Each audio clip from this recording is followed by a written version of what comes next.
नमस्कार दोस्तों, जय हिंद जय भारत। मैं आज अपने इस धर्म लीगल चैनल के माध्यम से आप लोगों को बहुत ही उपयोगी जानकारी देने की कोशिश करूंगा। जैसा कि आप सभी लोगों को पता है कि गवर्नमेंट एम्प्लॉइज़ को साल में एक बार एनुअल इंक्रीमेंट दिया जाता है। सेंट्रल गवर्नमेंट एम्प्लॉइज़ के केस में जो 7th CPC आई थी उसके रिकमेंडेशन के ऊपर रूल 10 CCS रिवाइज्ड पे रूल्स 2016 जो ये बात करता है कि किसी भी कर्मचारी को साल में एक बार एनुअल इंक्रीमेंट 3% के रेट से, चाहे 1 जनवरी या फिर 1 जुलाई को दिया जाएगा। ये 1 जनवरी या 1 जुलाई का पीरियड इस बात पे निर्भर करता है कि उसका प्रमोशन कब हुआ है, उसका अपॉइंटमेंट कब हुआ है, या फिर उसका जो फाइनेंशियल अपग्रेडेशन होता है वो कब हुआ है। यदि किसी एम्प्लॉई का प्रमोशन, अपॉइंटमेंट या फाइनेंशियल अपग्रेडेशन जुलाई से लेकर के दिसंबर के बीच में होता है, 2 जुलाई से लेकर के 31 दिसंबर के बीच में होता है, तो जो उसको एनुअल इंक्रीमेंट दिया था वो 1 जुलाई को लगाया जाता है। ऐसा कर्मचारी जिसका प्रमोशन, अपॉइंटमेंट या फिर फाइनेंशियल अपग्रेडेशन 1 जनवरी से लेकर के 30 जून के बीच में हुआ है, उसका एनुअल इंक्रीमेंट 1 जनवरी को लगाया जाता है।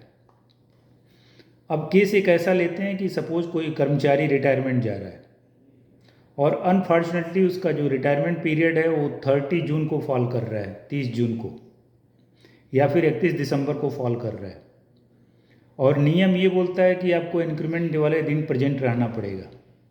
इट मीन्स कि या तो 1 जनवरी या फिर 1 जुलाई को आपको प्रेजेंट रहना पड़ेगा। तो ऐसा कर्मचारी जो सुपर एनुएट हो रहा है, VRS जा रहा है, रिटायरमेंट ले रहा है, यदि वो 31 दिसंबर को रिटायरमेंट ले रहा है या फिर 30 जून को रिटायरमेंट रहा है, तो क्या उसे बेनिफिट दिया जाएगा, नॉशनल इंक्रीमेंट दिया जाएगा, नहीं दिया जाएगा। अब इसको मैं 2 कॉन्स्टिट्यूशनल कोर्ट के माध्यम से बताऊंगा। एक सुप्रीम कोर्ट का डिसीजन है, केस का नाम है director admin and HR KPTCL and others versus CP मुंडी नमाई एंड अदर्स 247/2023 सुप्रीम कोर्ट का जजमेंट है। ये 23 में ही डिसीजन इसका आया है। इस केस में कुछ ऐसा ही केस था मिलता जुलता, जिसमें जो एम्प्लॉई है वो रिटायरमेंट जा रहा था, उसका जो 1 दिन से शॉर्ट पड़ रहा था, और कोर्ट ने ऑर्डर किया नहीं, इसको 1 साल इसने पूरा किया और 1 दिन के नाते इसे एनुअल इंक्रीमेंट से वंचित नहीं रखा जा सकता है। अब मैं एक और जजमेंट आपको बताता हूँ। ये दिल्ली हाई कोर्ट का जजमेंट है, Gopal Singh versus Union of India, writ petition civil 10509/2019। इसका जजमेंट आया है 23 जनवरी 2020 को।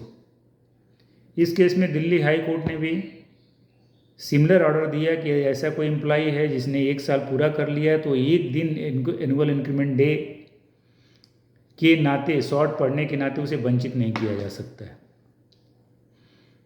और उसे एनुअल इंक्रीमेंट या नॉशनल इंक्रीमेंट देना ही पड़ेगा ताकि उसके जो फर्दर बेनिफिट है वो मिल सके। एक और केस है Gum Bahadur Thapa and others versus union of India and others, 26 अप्रैल 2023 को इसका दिल्ली हाई कोर्ट के डबल बेंच का जजमेंट आया है।